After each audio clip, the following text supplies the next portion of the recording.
அனைவருக்கும் வணக்கம். நாம் இன்னைக்கு இந்த பதிவில் பார்க்க போகிறது சித்தர்கள் கூறிய செவ்வாய் ஓரை ரகசியம்தான். கடன் பிரச்சனை தீர நாம் என்னென்ன செய்ய வேண்டும், அதற்கான பரிகாரங்கள் என்னென்னும் பார்க்கலாம். வீடியோவை முழு நம்பிக்கையோடும் முழுதுமாக பாருங்கள். நிச்சயமாக உங்கள் கடன் பிரச்சனை கொஞ்சம் கொஞ்சமாக மறையும். ஓரை அறிந்து செயல்பட்டால் உங்களை யாராலையும் ஜெயிக்க முடியாது என்பது சித்தர்களோட வாக்கு. ஓரையில் மொத்தம் 7 ஓரைகள் இருக்குது.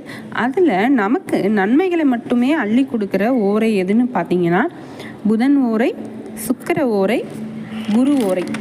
செவ்வாய் ஓரைக்குன்னு தனி சிறப்பு இருக்குது.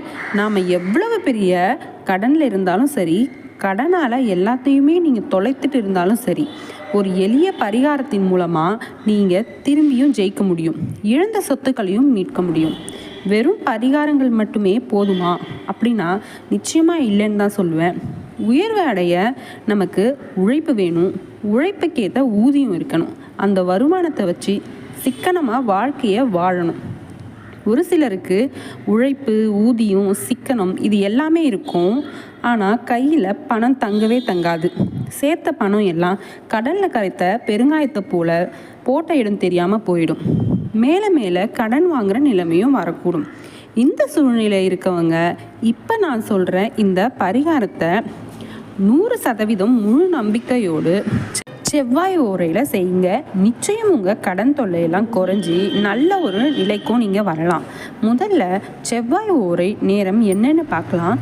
செவ்வாய் ஓரை நேரம் காலம் பார்த்தீங்கன்னா காலையில் 6லிருந்து 7, மதியம் 1லிருந்து 2, இரவு 8 முதல் 9. இந்த நேரம்தான் செவ்வாய் பரிகாரம் செய்ய ஏற்ற நேரமாக இருக்கிறது. பரிகார முறைகள் என்னென்னு நம்ம இப்போ பார்க்கலாம். காலையில் 6-7 மணிக்கு முன்னாடியே எழுந்திரிச்சு குளிச்சுட்டு 2 கைகள்லையும் கல்லுப்பை அள்ளிக்கோங்க. அதை பூஜை அறையில் இருக்கக்கூடிய ஒரு தாம்பூலத்தட்டில் வைங்க. கூடவே ஒரே ஒரு விரலி மஞ்சளும் ஒரு வசம்பையும் வச்சு பூஜை அறையில் வச்சு நம்ம குலதெய்வத்தை மனசில் நினச்சிக்கோங்க.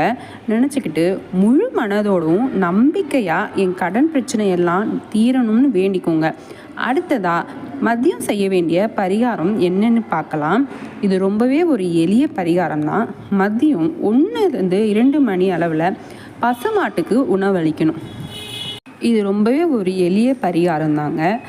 அடுத்ததாக இரவு 8 முதல் 9 மணி அளவில் செய்யக்கூடிய பரிகாரம் என்னென்னா, பூஜை அறையில் ஒரு நெய் தீபத்தை ஏற்றி வச்சுக்கோங்க. மனதார முருகப்பெருமானையும் குலதெய்வத்தையும் இஷ்ட தெய்வத்தையும் மனசில் நினச்சி கடன் தொல்லையெல்லாம் தீரணும்னு முழு நம்பிக்கையோடு வேணுங்க. இந்த வேண்டுதலில் முக்கியமானது உங்கள் நம்பிக்கை தாங்க. நீங்கள் நிச்சயமாக நல்ல வழி பிறக்கணும்னு முழு நம்பிக்கையோட வேண்டுனீங்கன்னா உங்கள் பிரச்சனையெல்லாம் தீரும். நீங்கள் செவ்வாய் ஓரையில் செய்யும் 3 கால வழிபாடும் உங்களை எப்படிப்பட்ட கடன் தொல்லையிலிருந்தும் மீட்டு